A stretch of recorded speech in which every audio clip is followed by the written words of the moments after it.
할렐루야. 이 아침에도 하나님께 영광 돌리게 나온 모든 우리 성도들에게 하나님께서 부으시는 귀하고 놀라운 은혜가 가득하기를 축원합니다. 매 주일 아침이면은 제가 설교를 시작하기 전에 꼭 먼저 당부의 말씀을 하나 드리고 싶어서 그런데요. 매주일 아침에 10시 반 정도부터 제가 항상 이제 교육관 2층에 서 있습니다.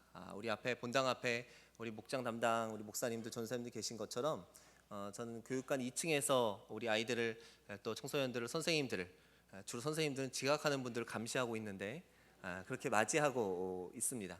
그래서 11시 한 10분 정도까지 이렇게 계속 서 있으면서 아이들과 인사하고 선생님들과 인사하고 또 부모님들과 함께 인사하는 그런 시간들을 가집니다. 그런데 한 가지 부탁을 드리겠습니다. 특별히 우리 자녀들을 데리고 오시는 부모님들, 우리 중앙교회가 정말 중앙에 있는 교회이기 때문에 원근각지에서 오시느라고 굉장히 힘들고 또 어려우신 줄 압니다. 그런데 조금 더 일찍 오십시오. 예배 시간에 맞춰서 오시기 바랍니다. 아이들이 예배가 시작되기 전에 먼저 오시기를 바랍니다.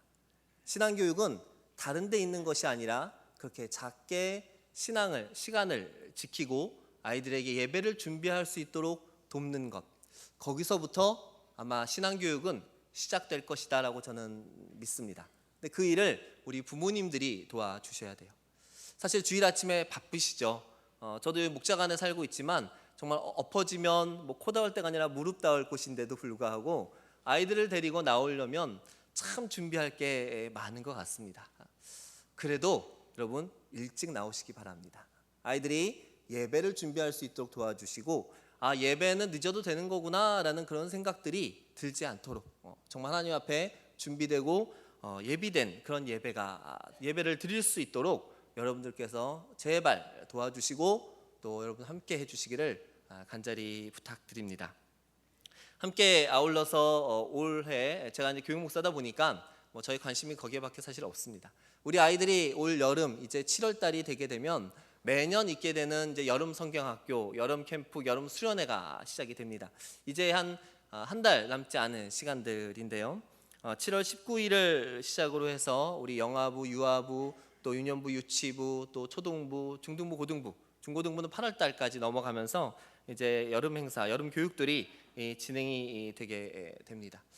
올해 우리 아이들이 배울 내용들 아직 여러분 잘 모르시겠지만 제가 미리 알려드리겠습니다. 기도해 주셨으면 좋겠는데요. 올 여름에 우리 아이들은 복음에 대해서 배우게 될 겁니다. 구체적인 제목은 복음을 만난 사람들이라는 제목으로 이번 여름 교육을 받게 될 텐데요. 복음을 만난 사람들, 복음을 접했던 사람들, 복음을 경험한 우리의 믿음의 선조들이, 믿음의 신앙의 인물들이 어떻게 그 복음 때문에 그들의 삶이 변하였는가, 어떻게 하나님을 알게 되었고 이제 어떻게 하나님을 향해서 하나님을 위해서 살 것인가, 살았는가를 아이들이 배우게 될 것입니다. 그래서 세 명의 사람들을 만나게 될 텐데요. 다윗을 만나게 될 것이고요. 변화하기 전에 바울, 즉 사울을 만나게 될 것입니다. 그리고 마지막으로 오늘 우리의 본문에 함께하는 에녹을 만나게 될 것입니다. 제가 이 여름 주제를 듣고 또 여러 가지 이야기들을 들으면서 이런저런 설교 속에서 다윗에 대해서 또 사울에 대해서 설교를 계속 했었습니다. 오늘은 그 3부작 시리즈의 마지막이 되겠네요. 저홀로 마지막이 되겠는데 오늘 여러분과 함께 이 자리에서 에녹에 대한 이야기들을 함께 나누어 보고자 합니다. 에녹이 어떤 인물이었는가, 또 에녹이 왜 우리에게 또 중요한 의미들을 주고 또 그가 얼마나 소중하길래 이번 여름 교육을 통해서 아이들에게 전달되어지도록 준비되어지고 있는가에 대한 의미들을 함께 살펴보고자 합니다. 에녹이라는 이 이름은요, 이미 창세기 4장 17절에 먼저 나오게 됩니다. 그런데 이 4장에 나오는 인물은 오늘 우리가 본 인물과는 전혀 다른 인물입니다. 그는 가인의 아들이고 또 그 가인이 이 에녹의 이름을 따서 성읍을 짓기도 했었습니다. 우리가 지금 읽고 있는 본문의 에녹은 이 사람이 아니고 바로 아담의 7대 손이고 그리고 셋의 계보를 따르는 야렛의 아들 에녹이다 라고 오늘 본문 18절 가운데 나와 있습니다. 에녹의 아들은 여러분 잘 아시죠? 성경 퀴즈에 가장 오래 사는 사람 제목 그 문제가 많이 나오는데 바로 무드셀라이고요. 무드셀라의 아버지로서 에녹이 또 표현되어지고 있습니다. 사실 성경에서 이 에녹에 대한 내용들을 찾아보면은 오늘 우리가 읽은 본문, 그나마 태어나서 하나님과 함께 하다가 이 세상에 있지 아니하였다라는 24절까지의 그 내용이 이 성경 전체를 통틀어서 찾아볼 수 있는 에녹의 유일한 본문이기도 합니다. 물론 몇몇 구절에 에녹에 대한 여러 가지 이야기들이 있긴 하지만 그러나 거의 드문 그런 에녹에 대한 기록들을 찾아볼 수가 있습니다. 그러나 천주교에서 사용하는 이제 외경이라는 책 속에는 에녹서라는 책이 있기도 합니다. 근데 이 에녹서에는 창세기에서 말하고 있지 않은 창조의 이야기, 창조의 배후 사건들, 또 천사들의 세계, 천국과 지옥, 종말의 임박성, 심판 이런 내용들로 이 에녹서가 1서, 2서, 3서 이렇게 구성이 되어져 있다고 합니다. 학자들의 의견에 따르면 이 에녹서가 창세기의 그런 어떤 배경적인 부분들을 이해하는 데 도움이 된다라고 이야기를 하지만 그러나 우리 이 기독교에서는 정경으로서의 그 가치를 인정하고 있지 않습니다. 말씀드린 것처럼 에녹에 대한 우리가 가지고 있는 성경의 자료는 상당히 부족합니다. 그렇다면 우리가 에녹에 대해서 어떻게 알 수가 있을까요? 어떻게 에녹에 대해서 우리가 찾아볼 수가 있을까요? 간접적으로 우리가 찾아볼 수가 있겠는데요. 그것은 에녹이 살던 시대, 에녹이 살고 있던 바로 그 시대의 모습들을 살피면서 에녹이 정말 대단한 믿음의 사람이었구나라는 것들을 우리가 살펴볼 수가 있습니다. 에녹과 함께 비교할 수 있는 또 다른 이름이 있다면 그것은 라멕이라는 이름입니다. 그를 히브리어로 레메크라고 하고 이는 강한 젊은 남자라는 그런 의미를 가지고 있는 인물입니다. 그는 가인의 5대손으로서 창세기 4장 18절에 무드사엘의 아들로 태어났습니다. 이 라멕도 몇 가지 새로 앞서간 것이 있었는데요. 그는 처음으로 이 땅에서 일부 다처제를 시행했습니다. 그는 2명의 아내로부터 4명의 자녀를 두었습니다. 첫 번째 아내 아다로부터 가축 치는 자의 조상이 되는 야발을 낳았고요. 그리고 수금과 퉁소를 잡는 자, 즉 음악하는 사람들의 조상이라고 말하는 유발을 낳았습니다. 두 번째 아내 실라에게서는 구리와 새로 여러 기구를 만드는 두발가인과 딸 나아마를 낳았다라고 기록이 되어져 있습니다. 라멕은 이 당시 이 시대의 대표자로서 성경에 기록이 되어져 있지만 그러나 그의 정체성은 가인의 후손이었다라는 사실입니다. 창세기 4장 23절에서 24절의 말씀을 보면요, 라멕이 아내들에게 이르되 아다와 실라여 내 목소리를 들으라. 라멕의 아내들이여 내 말을 들으라. 나의 상처로 말미암아 내가 사람을 죽였고 나의 상함으로 말미암아 소년을 죽였도다. 가인을 위하여는 벌이 7배일진데 라멕을 위하여는 벌이 77배이리로다 하였더라. 이게 라멕이 스스로에 대해서 이야기하는 내용입니다. 이 구절은 이 라멕의 노래라고 표현을 하는데요. 그의 아들 두발가인에 의해서 발명된 전쟁 무기들을 예찬하는 칼의 노래라고 이야기가 되어집니다. 두발가인이 쇠와 구리로 여러 기구를 만들었지만 그러나 거기에는 분명 전쟁을 위한 도구들, 무기들이 있었음에 틀림없을 것입니다. 역사를 공부하다 보면 인류 역사가 변화되어지는 중요한 과정 가운데 이 인간이 가지고 있는 도구의 변화가 그 시대를 지배하고 그 시대에 가장 중요한 중심 세력을 가지는 그런 인물들이 나타났다라는 것을 발견하게 됩니다. 바로 철기의 사용이 두발가인을 통해서 나타나게 된 것이죠. 철기의 사용을 통해 힘을 얻게 되었습니다. 그리고 먼저 이 철기를 사용한 사람, 그리고 이것을 가지고 땅을 지배하는 사람들이 나타나게 된 것입니다. 라멕은 사람을 쳐 죽였고 그가 가진 무기들로 인하여 그에게 생긴 우월한 힘으로 그 땅의 지배자가 되었고, 그리고 더 이상 하나님의 보호하심이 필요 없다라고 스스로 외치는 자가 되었던 겁니다. 라멕과 그와 함께한 사람들은 지극히 세속적인 삶을 우리들에게 보여주고 있습니다. 그들에게 하나님은 존재하지 않고 그들의 중심에는 다른 사람이 아닌 바로 자기 자신, 힘을 가진 자기 자신이 존재할 뿐이었습니다. 그들의 조상이었던 가인이 경험한 하나님에 대한 기억과 하나님에 대한 그런 사고들이 이들에게는 그대로 전수되지 않았던 것으로 보입니다. 오히려 자기들의 능력을 내세우기 위해 하나님은 그저 비교거리 정도로밖에는 여겨지지 않았습니다. 방금 읽었던 4장 24절에 보면 가인을 위하여는 벌이 7배일진데 라멕을 위하여는 벌이 77배이다 라고 이야기를 했습니다. 하나님이 가인을 위하여서 가인에게 표를 주시면서 너를 해하는 자들에게 내가 7배로 갚아주겠다라고 약속을 해주셨지만, 그러나 라멕은 스스로에게 약속을 하고 있습니다. 가인에게는 하나님이 7배의 벌을 준다고 했지만 나를 건드리고 나에게 도전하는 이들에게는 내가 77배로 갚을 것이다, 하나님이 갚을 것이다가 아니고 내가 갚아줄 것이다 라고 말을 했다라는 겁니다.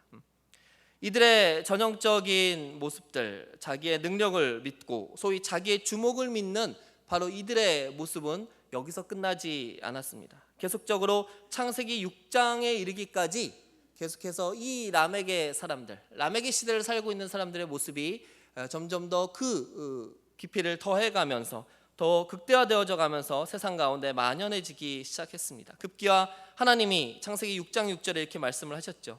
땅 위에 사람 지으셨음을 한탄하사 마음에 근심하시고. 라멕과 그 인물들은, 그 후손들은 하나님을 근심케 하는 사람들이 되었던 겁니다. 더 나아가 하나님이 이 땅의 사람들을 다 멸하시기로 결정하는데 결정적인 역할을 하게 된 것입니다. 사람들이 죄를 짓는 가장 큰 이유 어디에 있을까요? 바로 우리 안에 있는 그들 자신, 그 스스로, 내가 스스로가 잘났고 내가 이 안에서 내 삶의 중심이 되고 가치의 중심이 되고 내 뜻대로 살아가야 된다라는 이 생각들로 말미암아 사람들이 죄를 짓게 됩니다. 그런데 사람의 모습은 예전이나 지금이나 동일한 것 같습니다. 오늘 우리가 살고 있는 이 땅에 우리의 모습도 바로 이러한 모습에서 크게 벗어나고 있지 않기 때문입니다. 최근 우리 사회에 나타나는 어이없는 사건들 참 많이 있지요. 이유 없이 사람들을 폭행하는 묻지마 폭행이 있습니다. 그저 기분이 나쁘다고 사람들에게 상해를 입히는 일들이 많이 있습니다. 최근에는 메르스를 치료하고자 수고하는 의료진들과 그들의 가족들을 마치 정말 그 질병 덩어리인 것처럼 사람들이 외면하고 왕따시키고, 그리고 학생들이 그들과 아예 멸시하는 그런 모습들이 존재하고 보여지고 있다라는 사실입니다. 또 요즘 많이 나오는 이야기 중에 한 가지가 보복운전에 대한 이야기가 나옵니다. 그냥 잘 가고 있는데 내 앞에 끼어들었다고 해서, 끼어든 게 기분 나쁘다고 해서 차가 많이 다니는 그 도로에, 심지어 고속도로에까지 그 앞에 차를 세우고 더 이어서 2차, 3차로 더 많은 사건과 사고가 일어나는 그런 모습들을 뉴스를 통해서 우리는 계속해서 보고 있습니다. 이것이 바로 라멕의 시대가 아니었을까요? 사람들은 가정이 있어도, 배우자가 있어도 애인 한 명 만드는 것이 자랑인 것처럼 이야기를 합니다. 오히려 애인이 없으면 능력이 없다라고 이야기를 합니다. 돈을 위해서라면 못하는 것이 없는 사람들이 되어졌습니다. 어느 순간 이 땅 가운데 사랑과 공의가, 정의가, 평등이 사라져가고 있는 그런 시대가 되어져 가고 있습니다. 그러나 하나님은 이러한 역사 가운데서도, 이러한 라멕의 시대 속에서도 하나님은 작은 불빛을 언제나 남겨두셨습니다. 그중 한 명이 바로 오늘 우리가 함께 읽었던 주인공인 에녹입니다. 이 에녹에 대한 많은 기록이 있지는 않지만, 그러나 우리가 읽었던 24절 초입에 보면 이렇게 기록이 되어져 있습니다. 에녹이 하나님과 동행하더니. 따라해 볼까요? 에녹이 하나님과 동행하더니. 하나님과 함께 동행한다라는 사실은 하나님과 아주 밀접한 관계 가운데 있었던 것을 상징합니다. 아주 친밀한 교제가 있었음을 말하고 있습니다.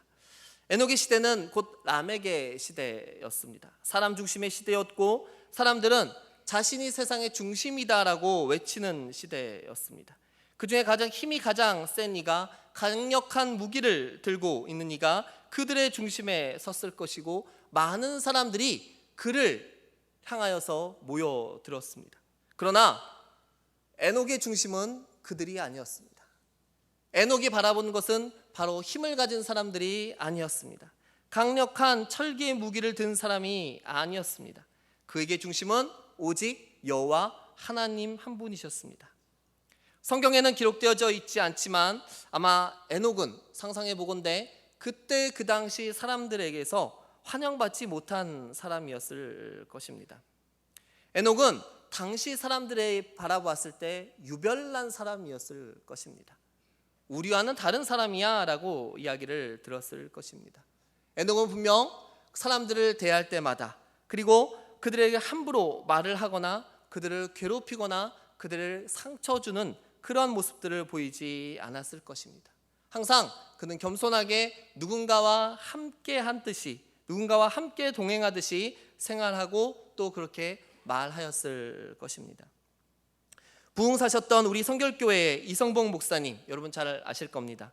부흥회 하면 불이 떨어지고 병자가 치유되고 회개의 역사들이 일어나는 그런 어마어마한 역사가 이성봉 목사님을 통해서 일어났습니다. 그런데 이성봉 목사님은 그렇게 역사가 일어나는 가운데서도 항상 다니실 때 오른손을 쥐고 다니셨다라고 이야기를 합니다. 왜 그렇습니까? 어떤 사람들이 물어봤죠. 목사님 왜 매일 그렇게 손을 쥐고 다니십니까? 목사님의 말씀은 주님을 안 놓치려고 쥐고 다닙니다 라고 대답을 하셨답니다. 오늘날로 치면 능력 있는 목사님입니다. 아주 유명한 목사님입니다. 텔레비만 틀면 기독교 방송에서 그 설교가 나오고 각종 세미나와 각종 집회에 주 강사로 불려다닐 만한 목사님입니다. 그러한 능력이 있는 목사님임에도 불구하고 그 모든 것 때문에, 그가 설교할 때 일어났던 놀라운 역사들 때문에, 하늘에서 떨어졌던 불 때문에, 하나님의 놀라운 그 행하시는 일들 때문에 하나님을 잃어버릴 수 있다라고 고백하시는 겁니다. 또 당신에게 핍박이 다가오고 어려움이 오면 하나님을 잃어버릴까봐, 하나님을 놓쳐버릴까봐, 하나님을 잃어버리지 않기 위해서, 안 놓치려고 그렇게 나는 매일같이 오른손을 붙들고 주님을 붙들고 살고 있습니다 라고 고백을 하셨습니다. 이것이 바로 에녹의 모습이 아니었을까요? 아마 이성봉 목사님이 바로 이 에녹의 모습을 기억하시면서 그렇게 산 것은 아니었을까요? 에녹은 세상의 보편함을 쫓지 않고 참 진리를 알고 그 진리를 붙들고 따라간 사람이었습니다. 하나님은 이 에녹과 같은 사람을 의인이라고 부르셨습니다. 오늘 우리가 암송한 말씀 가운데 오직 의인은 믿음으로 말미암아 살리라 라고 이야기합니다. 성경에서 실제로 이 의인이라는 단어는 에녹 시대 이후에 나오게 됩니다. 창세기 6장 9절에 보면은요, 바로 노아에 대한 이야기가 나오는데, 이것이 노아 족본이라. 노아는 의인이요 당대의 완전한 자라. 그는 하나님과 동행하였으며. 의인이란 말은 에녹의 이후 시대에 표현되어진 것입니다. 그렇다면 잠깐 의인이 표현된 노아를 살펴보면 더 의인의 의미들을 우리가 조금 더 알 수 있을 겁니다. 노아는 어떤 사람이었길래 의인이라고 칭함을 받았을까요? 그는 당대의 완전한 자라고 이야기를 합니다. 또 에녹과의 공통점은 노아 역시 하나님과 동행하였다라는 겁니다. 이 둘의 모습 속에서 의인이 가지는 가장 중요한 삶의 모습은 역시나 하나님과 동행하는 삶을 사는 자들이다라는 것을 알 수가 있습니다. 바로 하나님과 동행하는 자가 의인이다라는 것이죠. 노아를 일컫는 이 의인이라는 단어는 히브리어로 이시체데크, 또 체데크라고 표현이 되어지는데, 이것은 똑바름, 공정함, 또 체닥이라는 단어를 써서 곧다, 올바르게 행하다라는 의미들을 가지고 있습니다. 그런데 이것은 절대적인 올바름이 아니고요. 전도서 7장 20절에 보면 선을 행하고 전혀 죄를 범하지 아니하는 의인은 세상에 없기 때문이로다. 이 세상에 절대적인 의인은 없다라는 사실입니다. 우리 인간은 모두가 다 죄인이고 죽을 죄인인 사실입니다. 이것을 우리가 기억해야 될 겁니다. 그렇다면 노아나 에녹이나 어떻게 의인이라고 불릴 수 있느냐? 여기서 말하는 의인은 바로 그 자체가 본질이 의인이 아니라 타락한 시대적 상황 속에서 그래도 경건하고 그래도 정직하게 살려고 노력하는 사람들, 그들이 바로 의인이다라고 하나님께서 여겨주셨다는 것을 상징합니다. 이 땅 가운데 우리 모두는 죄인이지만 그러나 하나님이 열심히 하나님의 말씀대로 살려고 하는 우리들에게 의인이라 여겨주시는 칭의의 은혜가 여기에서 나타난 것입니다. 에녹은 노아를 통해서 보았을 때 분명 의인이라고 할 수가 있습니다. 그가 그렇게 살려고 했기 때문입니다. 시대의 타락과 하나님을 떠나가는 사람들과 어울리지 아니하고 그는 항상 하나님과 동행하는 삶을 살려고 했던 자였기 때문입니다. 우리가 오늘 그렇다면 이 에녹을 통해서 좀 더 구체적으로 어떠한 모습들, 어떠한 삶을 살아야 에녹처럼 의인으로서 하나님께 의인이라 칭함을 받는 삶을 살 수 있는지 살펴볼 필요가 있을 것 같습니다. 첫 번째는 에녹은 철저하게 구별된 삶을 살았습니다. 에녹과 노아의 모습 속에서 살폈던 유일한 부분, 바로 세상과 구별된 삶이었습니다. 그것을 우리는 하나님과 동행이다라고 표현을 하고 있죠. 로마서 12장 2절에 보면 너희는 이 세대를 본받지 말고 오직 마음을 새롭게 함으로 변화를 받아 하나님의 선하시고 기뻐하시고 온전한 뜻이 무엇인지 분별하도록 하라. 하나님의 뜻을 알고 그 뜻대로 살아가는 것이 바로 구별된 삶이며 하나님과 동행하는 삶이며 의인의 삶이다라는 사실입니다. 에녹은 65세에 무드셀라를 낳고 300년을 하나님과 동행하였다라고 기록하고 있습니다. 라멕의 시대, 인간의 시대에 그는 300년 동안 그 라멕의 시대를 따라가지 않았습니다. 그리고 자기의 삶을, 자기 내면의 삶을, 자기 주변의 삶을 하나님의 시대로 만들어간 사람이었습니다. 라멕의 시대 속에 살고 있지만 그 안에 하나님의 나라를 만들고 하나님의 왕국을 세워간, 하나님과 동행한 삶을 살아간, 그렇게 거룩한 삶을 살아간 인물이 바로 에녹이었습니다. 그에게는 언제나 하나님이 중심이었고 그리고 하나님을 쫓아가는 삶을 살았던 것입니다. 여러분, 여기서 잘 기억해야 됩니다. 하나님을 우리가 끌고 가는 것이 결코 아니라는 겁니다. 하나님을 내 인생의 목적으로 바라며 달려가는 것을 말합니다. 내 인생의 다른 목적을 위해서 하나님을 사용하는 것은 더더욱이 아니다라는 것입니다. 여러분들이 하나님을 믿는 이유가 어디에 있습니까? 여러분의 인생의 계획을 세우기 위해서 하나님을 믿습니까? 여러분, 돌이키십시오. 우리가 하나님을 목적으로 하여 달려갈 때 하나님 안에서 우리의 인생들을 하나님께서 가장 귀하고 복된 것으로 세워주심을 믿으시기를 바랍니다. 자군여러 여러분들이 지금 이 자리에 나와 있습니다. 예배의 자리에 나와 있습니다. 왜 이 자리에 나와 계신 거죠? 예배는요, 우리가 하나님께 우리의 삶을, 내 인생을, 내 시간을, 내 영혼을 드리기 위해서 나온 것이라는 겁니다.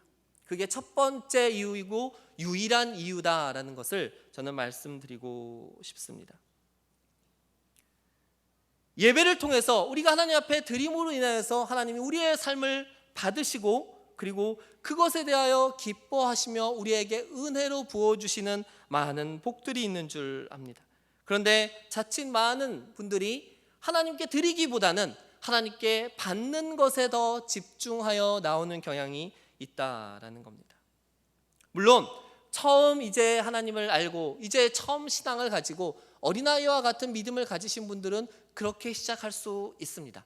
잘못된 것은 아닙니다. 그렇게 시작은 하지만 그러나 이제 하나님을 경험하고 예수 그리스도의 십자가의 은혜를 경험하신 성도라면은 하나님의 자녀가 되었다라고 고백하는 분들이라면 이제 이 예배 자리가 받는 자리가 아니라 하나님께 온전히 드리는 자리가 되어지기를 축원합니다.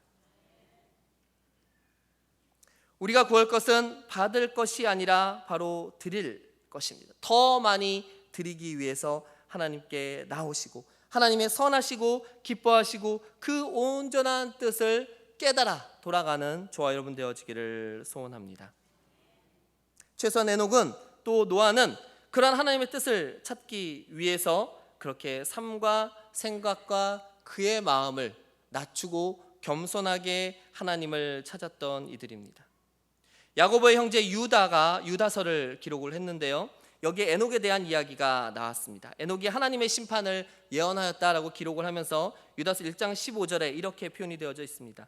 이는 무릇 사람을 심판하사 모든 경건하지 않은 자가 경건하지 않게 행한 모든 경건하지 않은 일과 또 경건하지 않은 죄인들이 주를 거슬러 한 모든 완악한 말로 말미암아 그들을 정죄하려 하심이라 하였느니라.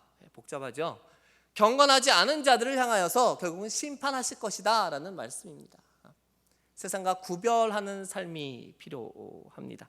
경건하여서 세상과 구별된 삶을 살아갈 때 마지막 때 하나님의 심판에서부터 우리는 벗어날 수 있을 것입니다. 두 번째로 에녹은 하나님을 기쁘시게 한 사람이었습니다. 히브리서에 에녹에 대한 언급이 또 나옵니다. 11장 5절에 보면은 5절 말미에 보면은 그는 옮겨지기 전에 하나님을 기쁘시게 하는 자라 하는 증거를 받았느니라. 아멘. 히브리서를 통하여서 에녹의 모습을 통해 하나님이 그를 기뻐하셨다라고 이야기를 합니다. 65세에 무드셀라를 낳고 300년을 하나님과 동행하며 자녀를 낳았다라고 에녹에 대한 기록을 우리가 읽었습니다. 그가 하나님께 함께한 삶이 300년이라는 사실입니다. 그 300년의 시간 동안에 그는 하나님의 기쁨이 되었다라고 기록을 합니다. 여러분, 사랑하는 자녀들을 보실 때마다, 손주들을 보실 때마다 그 보는 것 자체로 참 기쁘지 않으십니까? 비록 말썽을 부리더라도 그냥 내 자식이기 때문에, 내 손주기 때문에 그 자체로 우리에게 기쁨이 되고 우리에게 행복이 된다라는 것을 경험해서 아실 것입니다. 바로 에녹도 그러한 하나님께 기쁨이 되었던 존재였습니다. 특별히 그가 보여줬던 하나님과 동행하였다라는 그 사실은 하나님으로 하여금 더 큰 기쁨을 주었다라는 거 우리가 알 수가 있습니다. 요즘 성경 프로그램들이 참 많이 있죠. 제가 가지고 있는 곳에 한번 검색을 해봤습니다. 하나님 그리고 동행, 두 개의 단어가 모두 들어간 조건들을 가지고 검색을 딱 해보니까요, 유일하게 에녹과 노아의 이야기 두 구절이 딱 뜨더라고요. 최소한 성경 속에서 하나님과 동행하였다라고 표현되어진 사람들은 에녹과 노아다라고 알 수가 있습니다. 자, 그렇다면 정말 하나님과 동행하는 삶은 어떤 삶이겠습니까? 한 수도사가 수도원에서 고행을 하면서 기도를 했답니다. 그것은 어떻게 하면 하나님과 그리스도와 동행하는 삶을 살 수 있을까? 이것을 깨닫기 위해서 수도 생활을 하며 명상을 하고 금식을 하고 또 고행을 했습니다. 옛날의 수도사들은 계단을 무릎으로 오르내리는 그런 고행들도 했습니다. 스스로 육체를 힘들게 하는 그런 고행의 시간들을 가지기도 했습니다. 그런데 그 오랜 시간 그런 고행의 시간들, 또 묵상의 시간들, 명상의 시간들을 가졌지만 그는 깨달을 수가 없었습니다. 그런 시간들을 보내다가 하루는 신발이 다 떨어져서 신발을 수선하기 위해 그 수선공 집에 갔답니다. 그리고 신발을 수선하는 그 옆에 앉아서 수선공에게 물었습니다. 선생님, 자녀가 얼마나 됩니까? 네, 8명입니다. 아유, 구두 수선하면서 자녀 키우기가 어렵겠네요. 이때 구두 수선공이 이렇게 대답을 했습니다. 아닙니다. 하나님이 키우시는걸요. 그 한마디 말에 그 수도사는 충격을 받았다고 합니다. 그가 지금까지 그렇게 깨달으려고 했던 내용들, 깨달으려고 했던 그 깨달음이 그 고행하고 명상하는 시간들을 가졌음에도 깨닫지 못했던 그 내용들이 바로 이 구두손공을 통해서 깨달아졌기 때문인 것입니다. 이 구두손공이야말로 주님과 동행하는 삶을 살고 있다라는 것을 그는 알게 되었습니다. 그것은 바로 나의 모든 삶 속에서 하나님을 인정하는 것입니다. 그리스도를 인정하는 삶이 바로 우리가 하나님과 동행하는 삶이다라는 겁니다. 주님이 여러분들의 삶 속에서, 여러분의 사업 속에서, 여러분의 가정 속에서, 여러분의 자녀들과 함께 동행하시기를 원하십니까? 그렇다면 주님을 인정하십시오. 주인으로 인정하십시오. 내 생각과 내 계획을 가지고 나아가는 것이 아니라 하나님이 우리 삶의 주인이 되어주시고 하나님의 인도하심을 쫓아서 내가 따라가겠노라 거기에 순종하고 결단하는 바로 저와 여러분들 모습이 필요할 것입니다. 하나님은 먼 곳에 계시는 것이 아니라 지금 여러분과 함께 계십니다. 때로는 여러분 옆에서, 때로는 여러분의 뒤에서 여러분들을 붙드시고 여러분들을 인도하고 계신 줄 믿습니다. 그 하나님을 인정하시는 것입니다. 하나님, 난 일로 가고 싶어요. 날 따라오세요. 내 앞길을 가면서 이 모든 문제들 해결해 주세요가 아니라 바로 하나님께서 나를 인도하시는 곳으로, 비록 그거 내가 원하지 않는 길로 갈지라도, 좁은 길로 갈지라도 내가 하나님만 믿고 하나님만 의지하여 달려가겠습니다, 따라가겠습니다 고백하는, 그렇게 기도하는 저와 여러분 되어지기를 소원합니다. 그저 우리들이 하나님 앞에 설 모습들 그냥 내 모습 이대로, 하나님 내 모습 이대로 날 받아주시옵소서 우리가 고백하며 찬양하며 하나님의 은혜를 소원하기를 원합니다. 세 번째로 분명 에녹은 믿음의 사람이었습니다. 히브리서 11장 5절의 앞구절을 보면은 믿음으로 에녹은 죽음을 보지 않고 옮겨졌다라고 기록을 합니다. 그가 죽음을 보지 않고 옮겨졌 이유가 바로 믿음이 있었기 때문입니다.